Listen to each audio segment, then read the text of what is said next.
Hey, scientists, let's talk about what makes a good presentation. So, you are interested in doing a presentation. That is awesome. So, you will need some sort of slides like these, and you will also need a way to record your voice. And I'll talk about that shortly. So, a couple of tips about presentations. They should be short, little bullet point type information. You definitely do not want to write paragraphs. The worst thing I have seen students do is they go to do a presentation and they just essentially write an essay split into pieces and put the paragraphs on the slides. Nobody wants to read that. And honestly, presentations rarely have sentences.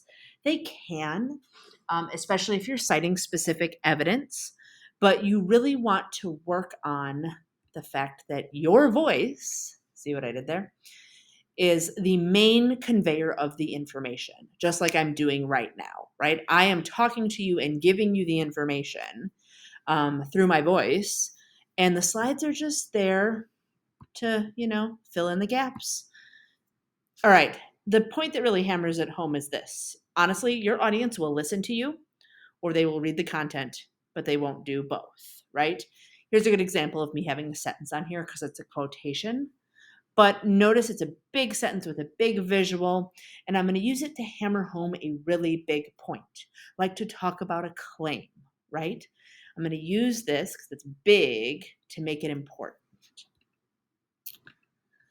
Now, to actually record yourself, I'm currently using Screencastify. I've had people use that and then place it in WeVideo for editing. Screencastify is an extension. It's easily put on your Chromebook, and it kind of looks like this. And then you click on it, and it gives you 5 minutes of recording time, which is good. It just might take some practice, but you can take those videos and edit them. The nice part about Screencastify, it does automatically save it to your Google Drive. You can also download the video file, lots of things you can do with it. So it's my main go-to when I make you guys videos. I tend not to edit in WeVideo because my MacBook has iMovie, but WeVideo and iMovie are very similar. So Screencastify for recording your screen with your voice, WeVideo for any editing after recording you might need to do. All right, let's talk about some basic presentation layout tips. You really want to space it out. Big images, big graphics, big text. Your voice is what fills in the rest of the information. And I know I wrote that there for you, but I could have just said it. I don't even need to write it. Don't overload your slides. Lists are great.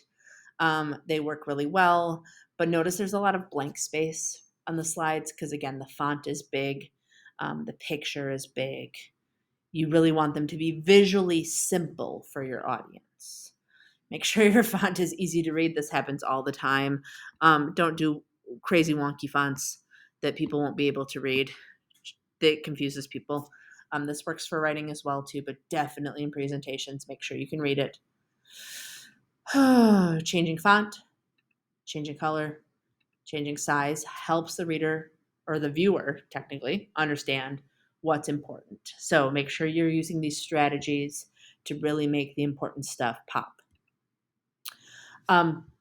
Just so you know, claims, text evidence, reasoning, all of that stuff happens in a presentation too. Notice I have this in quotation marks. Again, big text, big quotation marks. Totally can use this as an example. All right, just a couple of bonus features because presentations, again, they're very visual. The spoken communication, right, is auditory, but they're visual things. So it's nice to have visuals, just a slide that has a big image with just a little title. Doing something like a flow chart or a graph or a data table, depending on what you're talking about, or a map. You've got all these amazing things, and then using something really big for your title slide and really big for, your ending slide to make it all stand out. All right, scientists, good luck with your presentations. Can't wait to hear and see them. And let me know, as always, if you have any questions. Good luck, scientists.